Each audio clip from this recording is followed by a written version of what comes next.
Hey family, this is Reginald Martin, founder of Kemetic Centered Living. In this video, I want to help you to remove a veil over the Bible that keeps so many of humanity locked in fear and anxiety. My purpose in this video is not to bash Christianity, but to give you knowledge and tools that will help improve the mental health of a growing number of ex-Christians all over the world. I want you to have the ammunition and to gain the courage to examine the negative programming so that you can live life boldly, authentically, unapologetically, and on your terms without guilt or shame. I want you to know that everything in the Bible originated from the land of prehistoric Egypt called Kemet and continued for thousands of years in ancient Egypt.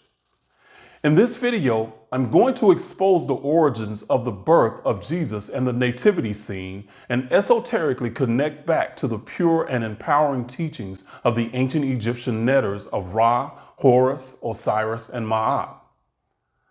Esoteric means there is a secret or hidden knowledge that was meant for only a select few with specialized knowledge. Because of the layers of misinformation regarding ancient Egypt, as polytheistic or worshiping many gods, the veil stays covered that connects Egyptian mythology and Kemetic spiritual science to the Bible. I'm going to help you pierce that veil in this video. If you're a woke pastor with a dwindling congregation, a wise elder, or an ex-Christian that has given knowledge and advice for free over and over, I can help you learn Kemetic science so you can repossession these religious concepts to more inclusive and empowering spirituality. Check out my video at www.workwithreginaldmartin.com. You will learn about two significant social and economic trends that learning Kemetic principles like these I will address in this video that can help you tap into and right a sinking ship so you can carve out a niche to sustain and elevate yourself financially. This is what you'll learn in this video. First, I will lay some foundational knowledge about the ancient Egyptian belief system that has been misunderstood and misinterpreted. They were monotheistic and not polytheistic, as has been erroneously taught for so many years. The ancient Egyptians and prehistoric Kemet had supremely sophisticated and cohesive philosophical, metaphysical, medical, and science systems that all work synergistically instead of the compartmentalized and disconnected systems of the West in modern times. It's necessary so that you can grasp the hidden meaning that was being expressed in the Christian nativity scene and other biblical stories in the Bible that were actually veiled ancient Kemetic science. Second, you will learn about the ancient Kemetic mythological story that the nativity scene is actually expressing, but using coded language and symbols by the Greeks to veil the knowledge so that only the initiates of the mystery schools and people in the know could really grasp it. Lastly, I will give a detailed esoteric breakdown of Jesus in a stable full of animals lying in a manger. So here we go. The ancient meaning of mythology beyond entertaining stories. These Egyptian myths were part of the ancient Egyptian mystery school teachings for initiates into their mystery systems. Today, we will call part of these teaching divination tools like numerology and astrology, but also medicine. Different sciences like earth science, astronomy, biology, and spirituality are metaphysics as well. But unlike today, divination, science, medicine, and psychology all commingle to give a well-rounded picture of the human organism connected with nature. A person could study for 20 years in one particular field in the mystery systems. The foundation of their teachings was that everything in creation originated from a source that created our physical world. Our world emanated and was part of that source, including mankind, which was the ultimate product within this creation. Their metaphysical science started with the ancient Egyptian myth of Atum-Ra. It was about the journey of the primordial light of God from the heavens or spiritual world and how it became immersed in humankind. Atum-Ra represented universal intelligence or consciousness of the desire of God to exist and create that infused everything in the universe. This desire of God to exist and create was symbolically represented as a burning fire within. In ancient Egyptian symbolism, the sun became the metaphor on the earth plane for this fire that burned within the creator and the light that will illuminate, enlighten, and expose all darkness and ignorance. Because the ancients believed that every human being was a potential seed or spark of the fire and light of the creator within, the sun became a metaphor for the light or spark of God immersed within humankind. That spark we call a soul in modern times. Etymology is the study of the origin of words. You will see the connection to the soul and the sun through the Latin prefix sol, which means sun. We get our modern words solar and solstice from this ancient prefix. Over time, it became a homonym or sounds the same as our modern English word for soul. This is how we can connect the dots to the New Age concept of humanity as beings of light or souls having a human experience. This will become relevant later during the analysis and breakdown of the nativity scene. But the ancients knew that most of us were not aware of what the power of that light meant for us here on the earth plane. So using the natural journey of the sun as a metaphor for our soul, they represented the soul's descent into the human body as nighttime and our lack of awareness of our God self as a dead, mummified, lifeless body of Osiris. The job of the soul was to awaken the Osiris to the knowledge of the light of God within. This awakener came to be personified as Horus through the Greeks. Historically, Socrates, Plato, and Aristotle all studied over the centuries in the ancient Egyptian mystery schools. This knowledge was guarded in the mystery schools and through ancient African traditions was passed along orally. But the Greeks broke tradition and began to write it down. However, to keep the knowledge hidden from the non-initiated, they developed a secret esoteric or hidden language.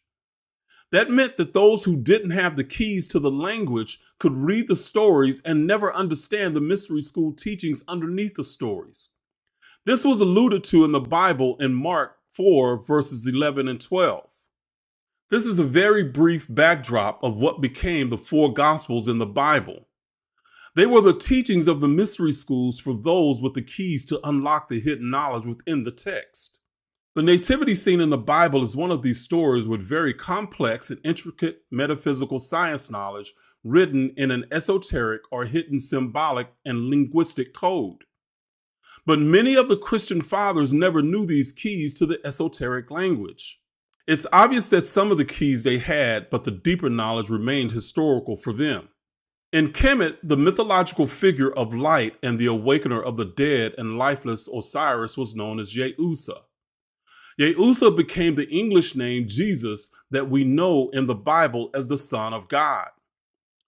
What we were taught as Christians as the life of Jesus in the Bible in ancient Kemet was the story of how the light of God came into the world through mankind. Yeusa, or Jesus, became a metaphor for the journey of the soul from the heavens into the human body, which was represented as nighttime or darkness. The light of God had the potential to awaken anyone that would accept its guidance. But this ancient revealer of the power of God within could only be revealed through life experience, not told to you or read in a book. This is part of the reason that the knowledge was passed along orally for thousands of years and never written down. So that's the overall frame and belief system being expressed in ancient Egypt. Let's quickly recap. So the source and first cause of all creation was symbolized as the fire and light of Atum Ra. That light descended from the heavens and created everything in the universe. Humankind is the ultimate product of that fire and light on the earth plane. Now, let's touch on the origin story of the nativity scene through ancient Egypt. The story of the nativity scene is expressing the metaphysical science of the Egyptian mystery schools. As mentioned before, the story was first told as the story of Atum Ra as the representation of fire or light of the Creator descending into the underworld or the human body on earth. The sun becomes the metaphor for the light of intellect and wisdom the soul brings to human consciousness. Atum-Ra travels in a boat or bark. The journey is divided into 12 hours of day and 12 hours of night. Nighttime, of course, is the sun setting below the visual horizon of the earth. This visual fact becomes a metaphor for the soul descending into the human body from the heavens. When in the underworld, the light was buried in the dead body personified as Osiris. This light, or son of God's job, was to awaken the dead Osiris and reveal to him the full awareness of its God self. When this happened, the awakened and aware soul would gain the title of a Christ. Each hour was linked to an Egyptian god or neter. A neter is a personification of how an aspect of nature functioned in ancient Egypt. These personifications were erroneously called gods by early Egyptologists. It's one of the reasons that many still believe ancient Egyptians worship many gods today. In reality, they didn't worship anything. They were expressing a very sophisticated symbolic and metaphorical system that explained the universal functions of the universe using natural symbols as clues. The birth of Jesus at Christmas is about the spiritual science of what occurs at the 6th hour of the soul's journey, or what we know as the midnight hour. In this hour, Atum-Ra, as the light of God, has already merged with the animal nature of the human body. It reaches its lowest ascent, but stabilizes and then begins its return journey back into the light of day. Metaphorically, the sun or soul has reached its weakest point in the journey, or the darkest hour with any human experience. I just explained to you the origin and esoteric meaning of the Christmas nativity scene. Now, let's transition to the biblical nativity scene, and I will break down the veil symbolism that is the story of baby Jesus in the manger. So on December 22nd, the sun at noontime reaches its lowest point on the horizon and essentially halts and stands still for 3 days. This is a stabilization of the descent of the sun. From the perception of the ancients, the sun reaches an equilibrium and stops moving for 3 days. This stabilization becomes a metaphor for an equalization of the animal nature of the human mind and the light of the intellectual consciousness of God. At this point, on December 22nd, the ancients said the sun was dead. On this day, nights in the northern hemisphere are longer than days. You'll see this concept represented by the upside-down cross or St. Peter's cross. But 3 days later, on December 25th, the Son of God, or the intellectual awareness of the God self, is symbolically reborn, and the mind begins to detach and elevates from the mother or matter that has the animalistic tendencies that was in control. Now, let's address where baby Jesus rested. In the Bible, Jesus is born in a stable surrounded by animals like cows, donkeys, and sheep. This represents that Jesus' birth happened at a point where spiritual energy and physical energy were balanced and stabilized with each other. Baby Jesus becomes the personification of the light of God within humankind as a soul, the Son of God. The stable symbolizes the place where spiritual mind coming down from heaven and physical mind coming up from the earth come together and meet in the middle. This meeting place is inside the human body, where our spiritual intellect connects with our physical animalistic body. The stable, as in stabilization or equilibrium, expresses the ancient Egyptian concept of Maat symbolically without saying it. If you accept the commonly regurgitated idea of Maat as a goddess, you cannot grasp the esoteric concept as a function of nature and recognize it secretly veiled in the Bible. Accepting the mass beliefs about ancient Egyptian worshiping many gods has kept this connection veiled for centuries. Allow me to explain and delve a little deeper into the ancient esoteric science to pull out this Ma'at nugget and expose it. I'm going to break it down so it will forever and consistently be Baroque. So many are aware of the concept of the weighing of the heart seen in ancient Egypt. You have a scale with a heart in one pan and a feather in the other pan. What most don't know is that the two pans represent spirit and matter. Spirit on one side as a feather that moves air, and matter on the other side of the scale that represents the heart or emotional animal body. When both balance, you're living Ma'at. That's the symbolic meaning.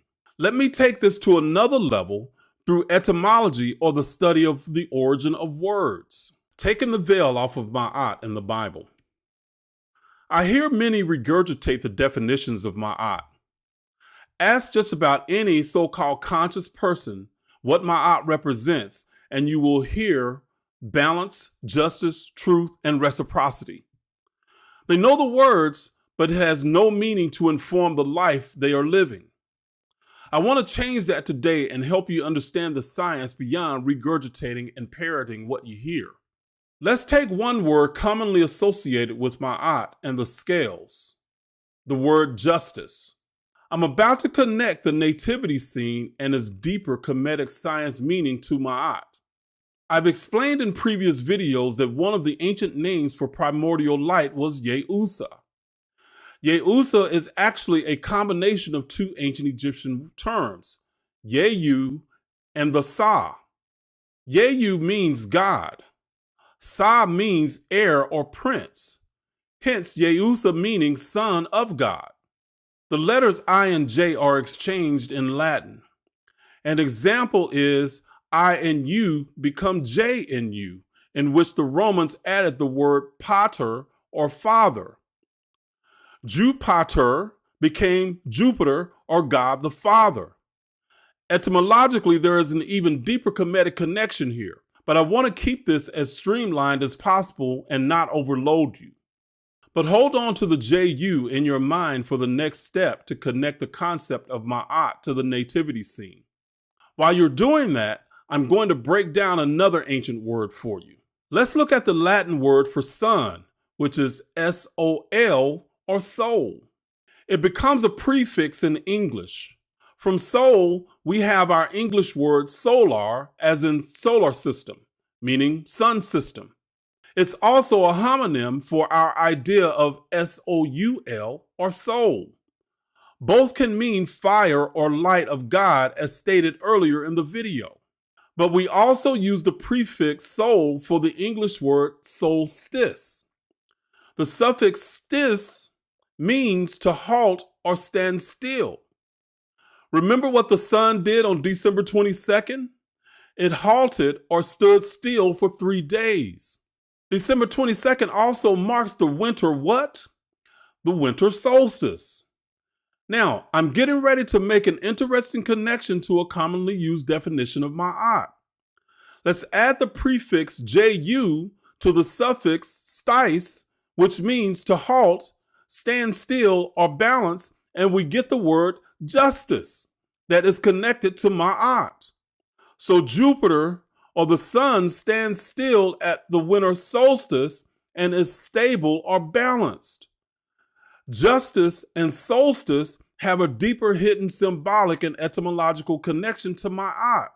But if you simply regurgitate without knowing the science, you will completely miss the hidden connection in the Bible.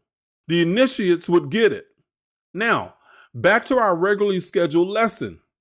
Jesus, as the light of intellect within humankind, is born in a stable and happens in the winter at the solstice.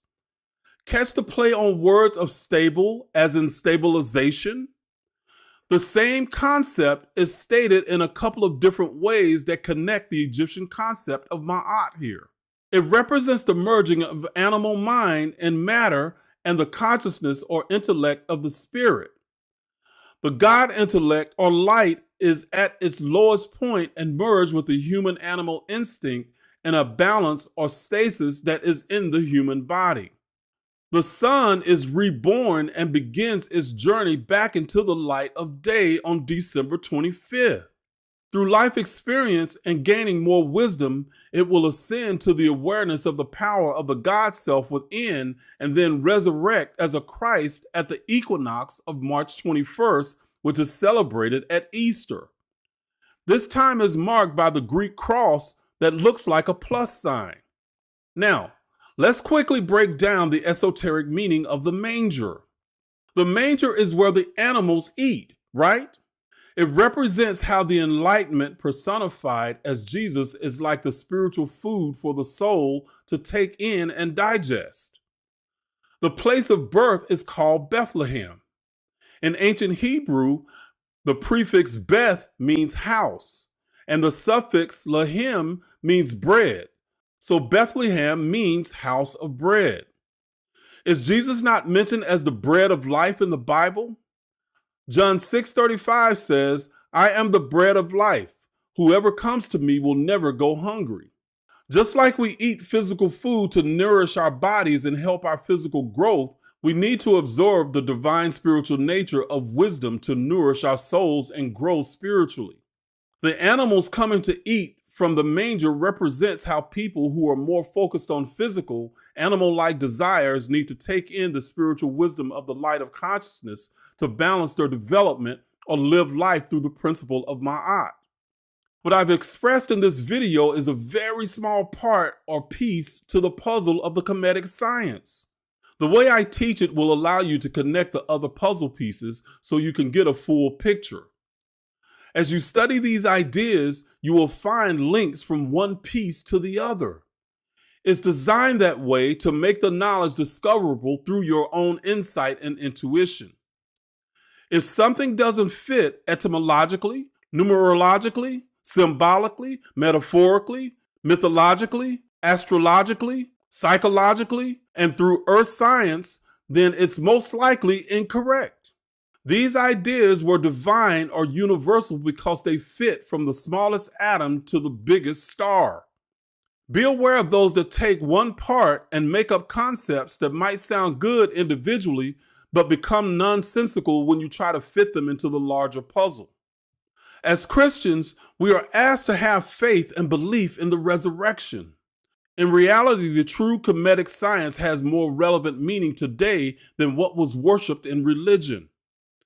We try to measure up to the impossible standards and simply worship Jesus, when in reality, Christ is an aspect of each and every one of us that we can reach when recognizing the spiritual food gained through wisdom that life experience has to offer. If you're a pastor, I hope you can recognize the potential in learning these ancient concepts so that you can begin to usher others into the light of wisdom and personal growth. You don't have to relearn everything you know. You can learn the original principles and teach an empowering message. Now you have a deeper understanding of the nativity scene at Christmas and how it fits into the ancient Kemetic science origins and your life. I hope you enjoyed this video and that it was enlightening for you. Please like, share, and subscribe to my channel for future updates. Share this video with anyone that will be consciously elevated and vibrationally uplifted. Thank you for watching.